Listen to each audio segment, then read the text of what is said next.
Welcome to Offsides. This week we bring you a new recurring feature, and you are in the pit.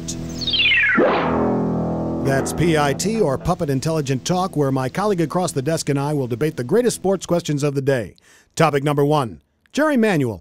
If the Mets don't make the playoffs, should Jerry Manuel be executed? Very interesting concept, Wide Puppet. And you know what? I'm all for it. Jerry Manuel ain't managing like he gives a shit about the Mets, their players, or their fans. He needs a little extra motivation and perhaps fear of the firing squad or maybe lethal injection would light a fire under his considerable ass. And I gotta tell you, Jerry Manuel deserves what he gets for the way he managed the White Sox. Oh, so not even the Mets. You're going back into past crimes with the White Sox. That's the way I see it. Well, I think the statute of limitations might be up on that, but good point. All right, topic number 2.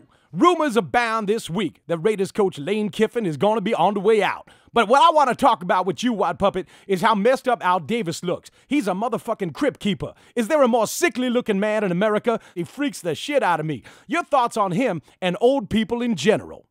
Well, Al Davis certainly is the poster child for old people managing a business and running it into the ground. I think we've got a clear example of that coming down the pike with John McCain. Once he is elected and put into office, I think we can see the same kind of attention paid to the country that Al Davis has paid to the Raiders. I'm really looking forward to that.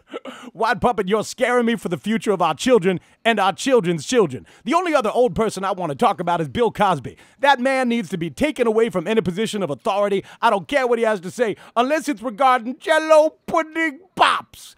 I'm contractually obligated as a black puppet to do a Bill Cosby impression, and now I've done it. With the popularity of HBO's new show True Blood, reports have surfaced that some NFL players may be brought back from the dead to help ailing teams.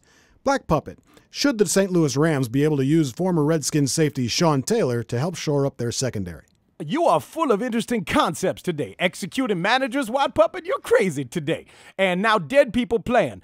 I think it could work. In fact, I think a team full of dead people could beat the Kansas City Chiefs this weekend. What, Walter Payton at running back, maybe Lyle Alzado as the linebacker, and Sid Gilman at quarterback. I got to stop you there. I like Vinny Testaverde as a quarterback on an all-dead team a little more. Who'd be the coach? Lombardi? Halas? What do you have in mind? I'm not sure. Maybe Halas, but you're right about Testaverde. That's an excellent call. Testaverde's a much better dead quarterback. I'm glad we discussed this. Offsides is brought to you by the new book from Ozzie Guillen, How to Fuck Your Wife Good Before I Come Over to Your House and Do It Better.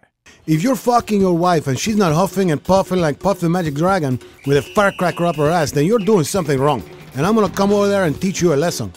And when I'm done with your wife, there's not going to be any more, oh, I love my husband, he's such a good man, he's such a good father. It's going to be, I love Ozzie's big dick. Honey, I'm leaving you for Ozzie because Ozzie Guillen knows how to fuck me right.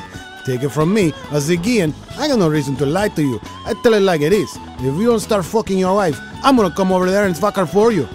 Take that to the Banco Popular.